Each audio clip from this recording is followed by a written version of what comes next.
What they were proposing to do to my wife, they had not done, and it was basically going to be an experimental surgery that would have left her in traction for 6 months. And if she wasn't willing to go through that therapy, then she had a year to live.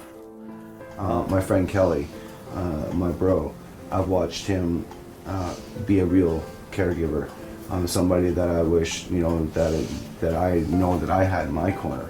In the sense of being sick and in the sense of knowing that you need to have that person there, and what defines a caregiver. Welcome back to Cannabis Canada with Jason Wilcox, the real Cannabis in Canada. We're celebrating a win in our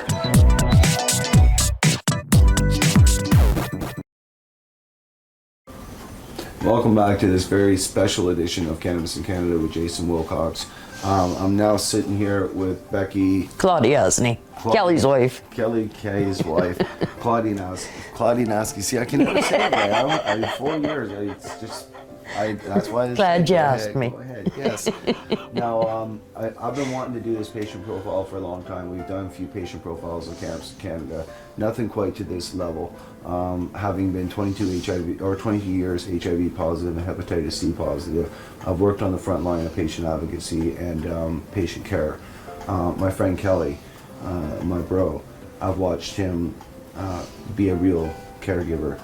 Somebody that I wish, that I know that I had in my corner, in the sense of being sick and in the sense of knowing that you need to have that person there, and what defines a caregiver.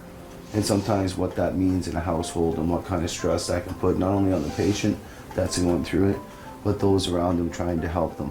And some of what it also incorporates for a patient, the caregiver that really cares about the patient, that just wants to be at home and not have to be stuck in a medical system if you have it in the hospital, in palliative care. I won't speak for you, Becky. I'm going to let you speak for this part. First off, welcome back to the show. Good to be here. Okay. Let's start off with, we have some footage here of basically an infusion. Yep, Kelly doing my IV for me. I got an infection. I had one of those intrathecal pain pumps inside of me, and it got infected, so they had to pull it out. And now I'm on antibiotics for a couple of months, we think. And once we get through this, we're gonna attempt to have the pump put back in again, which will cause me to go through surgeries every 3 months afterwards, but I'm willing to do it because it helps. And just so our viewers understand, when we say a pump, we're not talking just some basic pain pump. We're talking about a spinal tap. And a spinal tap is like the maximum pain management that you can give a human being. Right now, because Becky's had to do this swap out and do the antibiotics, she is not on that level of pain management. So therefore, to a degree, this woman sitting here in withdrawal is sitting beside me. Yeah. And you're such a trooper. I don't know how you do it. You smile. Good people like you guys around. I don't know how you do it. But just so people understand, that's a pump that as soon as these antibiotics are done doing their work, the doctors are comfortable that she can sustain another operation. They can then find a new area to put the pump in, and hopefully we'll get a better response from that. Oh, I hope so. That'll move forward. Now, another thing I really want to bring forward as we talk about cannabis and cancer. There's a lot of people out there that want to question cannabis and cancer. This is a woman that 6 years ago was told, you're going to die in the next year, get your affairs in order.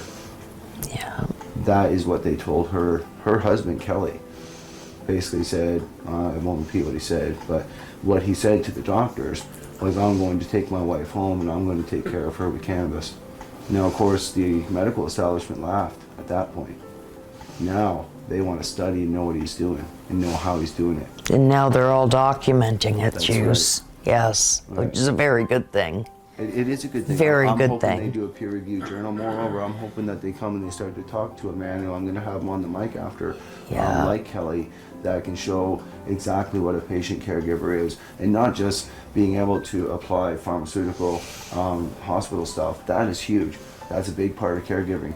But when cannabis is being used in the sense of cancer, HIV, or MS, and there needs to be properly supplied, consistent cannabinoid titration, all that stuff that is important for holistic cannabis healthcare, Kelly also provides. And that's some of the stuff that we're going to also talk about today. So, yeah, first off, how do you feel now? The doctors, have they offered to do a peer-reviewed journal at all yet? Which? When I say a peer-reviewed journal, have they come and said, do you mind if we tell your story or we write about your story? Not at that limit yet. But we do have, at the pain clinic, they're very interested with what goes on with us. I'm wondering if maybe... They're documenting it. Yeah, I was going to say, I'm wondering if maybe we should talk to that pain clinic and, or maybe you show them this video sometime. Could be a very good idea. Well, I just think that the miracle for those out there who question cannabis versus cancer, who question quality of life factors, you know, in relation to cancer and caregiving in relation to cancer, how to actually fight and sustain and fight back and push back. Becky has a very serious, what is it? Squamous cell carcinoma. Thank you. I can never say that either, but okay, so that's a serious form of cancer, and it's something where she's been battling and battling hard. It can only be cut away. It can't be treated with radiation or chemo. Correct. It can only be cut away, that's it. And they've cut enough away that there's nothing left to cut. So this is one of the more humble times for me, and for any real patient viewers out there, and people who understand this, who have been through it.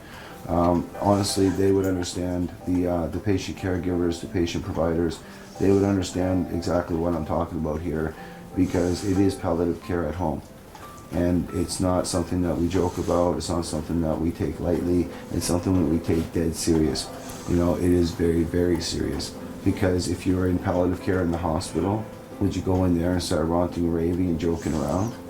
This is a woman that's in palliative care at home and being taken care of by her husband, who has kept her alive an additional 5 years over top of what the medical establishment said, using cannabis, various forms of cannabis extracts. And we're going to definitely talk with him about all the different extracts that he uses, so that we can, the cancer patients out there who may be watching this can have a better idea what's going on, and maybe how to get a hold of people and learn what oils, especially the oils. Now, maybe you can talk a bit about the oils. Well, I know that's a big part for you. I know now that at the pain clinic they have a list on the wall about narcotics, etc. for cancer pain, and cannabis oil is now number 3 on that list. Yes. Oh, look at that. Makes me feel good. Every time I walk in, we get to see that sign, you know. See, that's progression in education. Exactly. We need that.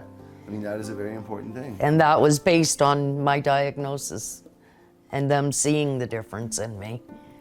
Yep. So that was pretty cool. And that's why I'm thinking that a peer-reviewed journal is what's going to come next. I hope so. When we can show that the medical establishment has, we can show that the medical establishment 5 years ago has said one thing, and then another thing has taken place over half a decade as a result of cannabis, and cannabis, again, high cannabinoid concentrations, I would rather say. As a result of that, our theory is that's what extended the life. Definitely. I know that. I know that. So there you go. This is why I believe we need more research, and this is a patient testimony that far extends. Like me, I can say, yeah, it stops me from throwing up, helps me with my HIV. I can say 100 ways that I think it helps me, but I can't say that it's actually extended my life. I can't prove that. But this is in a case where somebody is palliative and the doctors have said you've got 1 year. And it's not that the cancer's went into remission, is that the cancer's been kept in basically sustained and kept in control with cannabis. It's grown a little bit, but we're keeping it at bay. That's what I mean, yeah. It's one of those scenarios where it's not a remission issue. It's a cannabis is actually keeping this thing at bay, and I believe that when her husband gets it completely dialed in, we might just be able to beat her right back. I'm hoping so.